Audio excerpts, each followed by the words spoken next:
اگر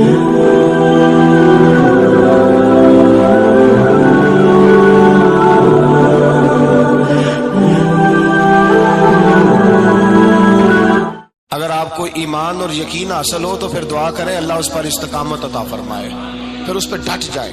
نبی پاک صلی اللہ علیہ وسلم نے فرمایا میں اس بات کا خوف نہیں کرتا کہ میری امت کمزور ہو جائے گی، اس بات کا ڈر نہیں کہ پیسے ختم ہو جائیں گے، نہ یہ خوف ہے کہ بھوکی مرے گی۔ حضور کس بات کا خوف ہے؟ تو نبی پاک نے فرمایا خوف یہ ہے کہ ان کا یقین کمزور ہو جائے گا۔ یاد رکھیں اگر اعتبار نہ ہو تو گھر نہیں چلتا، تو اگر اللہ رسول پر یقین کامل نہ ہو تو پھر بندہ مسجد نہیں آ سکتا، پھر اس کا دین نہیں چلتا، پھر اس کے لیے مشکل ہے نماز، پھر اس کے لیے مشکل ہے راہ خدا میں خرچ کرنا۔ میرے نبی پاک نے فرمایا یوں نہ کہا کر کہ یا اللہ چاہے تو دے چاہے تو نہ دے، جب مالک سے مانگ تو کہا کر یا اللہ تجھی سے مانگنا ہے، میں لے کے اٹھوں گا، تو مجھے دے گا۔ فرمایا جتنا تیرا یقین کامل ہوگا اتنا ہی اللہ تجھے جھولی بھر کے عطا فرمائے گا۔ کمزور سا مسلمان، لڑکھڑاتا سا مسلمان دیکھتا ہوں کرتا ہوں، اور یہ بھی نہ دیکھا کریں بھائی ایمان یقین کو استقامت کے درجے پہ لیں، یہ نہ دیکھا کریں کہ وہ کیسے دے گا، وہ کسی وسیلے کا محتاج نہیں ہے، وسیلے کو پسند کرتا ہے، پر وسیلے کا محتاج وہ بغیر وسیلے کے بھی دے دیتا ہے۔ ہر آدمی ماں باپ کے ذریعے پیدا ہوتا ہے، اگر پیدا کرنا چاہے تو جناب عیسیٰ کو بغیر باپ کے پیدا کر دیتا ہے، اگر پیدا کرنا چاہے تو حضرت آدم کو بغیر ماں اور باپ کے پیدا کر دیتا ہے۔ جب یقین رکھیں، یقین قرآن مجید پڑھیے، حضرت موسیٰ علیہ السلام فرعون کے دربار میں کھڑے ہیں، چاروں جانب دشمن ہی دشمن ہے، جادوگر آ گئے، انہوں نے سانپ چھوڑے، حضرت موسیٰ کے ہاتھ میں ڈنڈا تھا، حضرت موسیٰ کہتے ہیں یا اللہ کیا کروں؟ تو اللہ تعالیٰ نے فرمایا اپنا عصا پھینک دو۔ کہنا چاہیے تھا نا کہ یا اللہ ایک ہی تو شے ہے، اتنے سانپ ہے، بچانے کے لیے ڈنڈا ہے وہ پھینک دوں؟ ڈنڈا پھینکا جاتا ہے، سانپ کو دیکھ کر کے قابو کیا جاتا ہے۔ یہ میرا اور آپ کا ذوق ہے نا، لیکن انبیاء کرام کا انداز ملاحظہ کیجئے میرے عزیزو۔ اللہ فرماتے ہیں ڈنڈا، اے موسیٰ ڈال دے اپنا عصا، پہلے نہیں فرمایا کہ سانپ بن جائے گا، فرمایا بس تو ڈال دے۔ میں اور آپ ہوتے ہیں تو سامنے ہے، ڈنڈا ہاتھ میں ہے، ہم کہیں گے عجیب بات ہے، یہی تو دفاع کی چیز ہے، اسی کو ڈال دوں تو بچوں گا کیسے؟ کہا ڈال دو، تو حضرت موسیٰ نے ڈال دیا، کہا میرے رب کا حکم ہے تو میرے لیے بہتر ہی ہوگا۔ اللہ فرماتے ہیں جب موسیٰ نے ڈالا تو میں نے اس ڈنڈے کو، اس عصا کو اژدہا بنا دیا۔ اب کبھی عصا بھی اژدہا بنے، کبھی چھڑی بھی بہت بڑا اژدہا بنی ہے، لیکن قرآن کہتا ہے جناب موسیٰ نے ڈالا تو اللہ نے اژدہا، بلکہ اس سے پیچھے چلیے، عورتیں کمزور یقین کی ہوتی ہیں نا، جناب موسیٰ پیدا ہوئے تو اللہ فرماتے ہیں میں نے موسیٰ کی ماں کے دل میں بات ڈالی، ماں کے دل میں صندوق میں ڈال کے تو اس کو دریا میں بہا دے۔ اور بھائی صندوق میں کہہ سکتے ہیں نا آکسیجن کیسے جائے گی، اور دریا میں بچے بچنے کے لیے ڈالے جاتے ہیں کہ ڈوبنے کے لیے ڈالے جاتے ہیں؟ ماں کے دل میں یقین کمزور نہیں تھا ماں کا۔ انبیاء کے ماں باپ موحد ہوتے ہیں، دین کو ماننے والے، ماں کے دل میں اللہ نے بات، اللہ قرآن میں کہتے میں نے وحی کی، میں نے القاء کیا، میں نے بات ڈالی۔ حضرت موسیٰ کی ماں کہتی ہے میں نے ڈال کے نا سمندر میں بیٹا، میں نے سمندر میں بیٹا ڈال کے صندوق میں بند کر کے رب کے حوالے کیا۔ آپ فرماتے ہیں میرے مالک کا بھروسہ کیا تو پھر میرے مالک کا کام دیکھو، کمال دیکھو، میں نے دریا میں ڈالا، اللہ نے فرعون کے گھر میں میرے بیٹے کی پرورش کرا دی۔ یہ یقین کہ حضرت موسیٰ کے پاس قوم آئی، قرآن پڑھیے، کہا جناب پانی چاہیے، وَإِذِ اسْتَسْقَىٰ مُوسَىٰ لِقَوْمِهِ، موسیٰ نے اپنی قوم کے لیے پانی مانگا، ہم نے کہا فَانْفَجَرَتْ مِنْهُ اثْنَتَا عَشَرَةَ عَيْنًا، اپنا ڈنڈا پتھر پہ مارو۔ عقل والا آدمی ہوتا تو اڑ جاتا، کہتا یا اللہ پتھروں سے بھی کبھی پانی نکلا ہے؟ اضرب بعصاک الحجر، مارو پتھر پہ ڈنڈا۔ اللہ کے نبی نے منٹ نہیں لگایا، ٹھا کر کے ڈنڈا لگایا، فَانْفَجَرَتْ مِنْهُ اثْنَتَا عَشَرَةَ عَيْنًا۔ اللہ فرماتے ہیں جناب موسیٰ نے ایک عصا مارا، میں نے 12 چشمے جاری کر دیے۔ تو لے تو اللہ کرتا ہے، اللہ کہتا ہے پڑھ نماز روزی دوں گا، کہتا ہے سوچتا ہوں۔ اللہ فرماتا ہے آجا مسجد میں تیرا ہو جاؤں گا، کہتا ہے دیکھتا ہوں۔ رب فرماتا ہے تو میرے محبوب کی غلامی کر، میں تجھے محبوب بنا لوں گا۔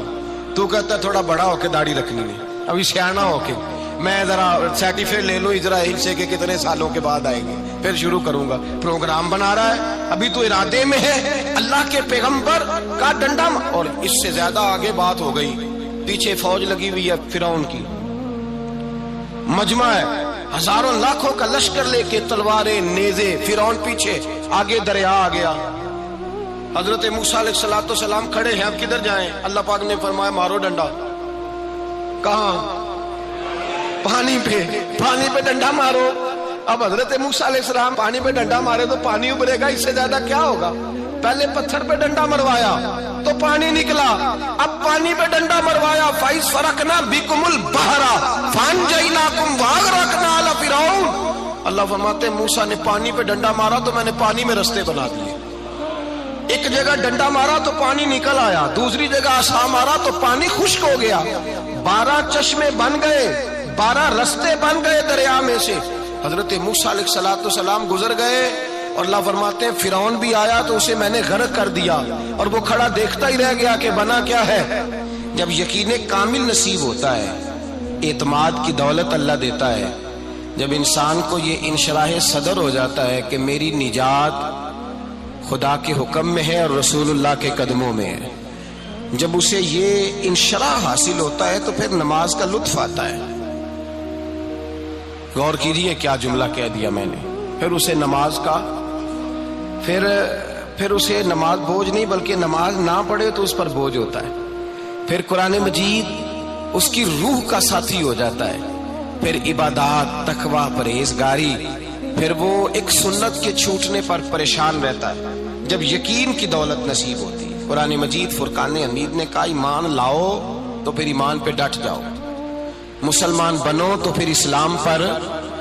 پھر یہ جو کمزوری ہے نا، یہ دیکھتے ہیں، کرتے ہیں، چلتے ہیں، ابھی کل ابھی پرسوں، بہانے ہیلے، ابھی میں نماز شروع کرتا ہوں، دیکھتا ہوں لا الہ الا اللہ محمد الرسول اللہ صلی اللہ علیہ۔ جب کسی نے کلمہ پڑھا تو اس پر پورا دین ضروری ہے، پورا۔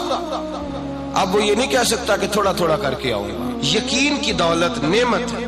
اللہ پاک قرآن مجید میں فرماتے ہیں ان الذین قالوا ربنا اللہ ثم استقاموا، جنہوں نے کہا کہ اللہ ہمارا رب ہے اور پھر وہ اس پر ڈٹ گئے، پھر اس پر وہ کہا تو ڈٹ گئے، کھڑے ہو گئے، نہیں اللہ ہی رب ہے، اللہ ہی دینے والا، اللہ ہی مالک، اللہ ہی ہمارا رازق ہے، رب ہی ہمارا سب کچھ۔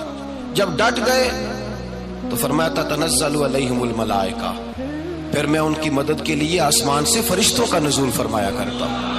فرشتے کیا کہتے ہیں؟ اللہ تخافوا ولا تحزنوا، غم نہ کرنا، خوف نہ کھانا، وابشروا بالجنۃ التي كنتم توعدون، ہم تو تمہیں اللہ تبارک و تعالیٰ کی اس جنت کی خوشخبری دینے آئے ہیں جس کا رب نے تمہارے ساتھ وعدہ کیا ہوا ہے۔ پھر فرشتوں کا نزول ہوتا ہے، لیکن شرط کیا ہے کہ ایمان لائے، اور پھر ایمان پر پھر یہ نہ سوچے کہ وہ کس طرح دے گا، وہ کیسے عطا کرے گا، وہ میری مدد کس طرح کرے گا، نظام کیسے چلے، ڈٹ جائے، کہے میرے اللہ کا حکم ہے تو میں نے حلال ہی کھانا ہے، میرے رب کا حکم ہے تو میں نے تھوڑے پہ گزارا کرنا ہے، میرے مالک کا حکم ہے تو میں نے اپنی جیب دیکھنی یا دوسرے کی نہیں دیکھنی، میرے رب کا حکم ہے تو میں نے اس کی اطاعت میں رہنا۔ جب ڈٹ جائے گا اللہ کے احکامات پر، جب ڈٹ جائے گا تو اللہ فرماتا ہے پھر میں تیری مدد کے لیے فرشتوں کا نزول کروں گا۔ نبی پاک صلی اللہ علیہ وسلم نے فرمایا 2 دولتیں اگر کسی کو اللہ دے دے تو سمجھے اللہ نے اسے دنیا کی سب سے زیادہ دولت عطا فرما دی۔ یا رسول اللہ وہ کون کون سی چیزیں ہیں؟ فرمایا ایک جس شخص کو اللہ نے معاف کرنے کی دولت عطا کر دی، جو معاف کرنے لگ گیا، جس کی طبیعت میں درگزر آ گیا، جو معاف کرنے لگا، غلطیاں معاف کرنے لگا، جس کو ایک دولت یہ مل گئی۔ اور دوسرا میرے مصطفیٰ نے فرمایا جسے اللہ نے یقین کی دولت عطا فرما دی، جس کو یہ 2 دولتیں مل جائیں، ایک درگزر کرنا، دوسرا رب رسول پہ یقین کامل رکھنا، اسے کائنات کی ہر شے مل گئی۔ میرے نبی پاک نے فرمایا جب بھی دعا مانگو خدا سے یہ 2 نعمتیں مانگا کرو، عرض کیا کرو اے اللہ درگزر کی دولت عطا فرما، اے اللہ تو ہمیں یقین کی دولت عطا فرما، ایمان کی قوت اور پختگی نصیب فرما۔ میرے بھائی حضور نے فرمایا مانگ کے لو۔ کمزور ایمان والا شخص کسی کام کا نہیں ہوتا۔ جس آدمی کے ذہن میں شک کا بیج ایک دفعہ جنم لیتا ہے وہ آدمی تو غلام سے بدتر ہے۔ بے کیف سجدہ، روٹھی روٹھی سی عبادت، اس کی زندگی کیفیات سے خالی ہے۔ جس شخص کو پتہ چل جائے نا لوگ میرے مخالف ہیں، اس کا تو سجن رہتا ہی کوئی نہیں۔ اصل بات یہ ہوتی ہے کہ یہاں سوچ بیٹھا ہے کہ دنیا میرے خلاف ہے، یہاں مخالفت یہاں بیٹھ گئی ہے، دو بندے باتیں کر رہے ہیں تو پریشان ہے، میرے خلاف ہی لگے ہوئے ہیں، میری ہی بات ہو رہی ہے، کیونکہ اصل تکلیف کہاں ہے؟ اور اگر یہاں یقین کامل ہو گیا نا کہ سارے مجھ سے پیار ہی کرتے ہیں، تو پھر دو بندوں کو بات کرتا دیکھیں گے تو یہی سوچے گا میری تعریفیں کر رہے ہیں۔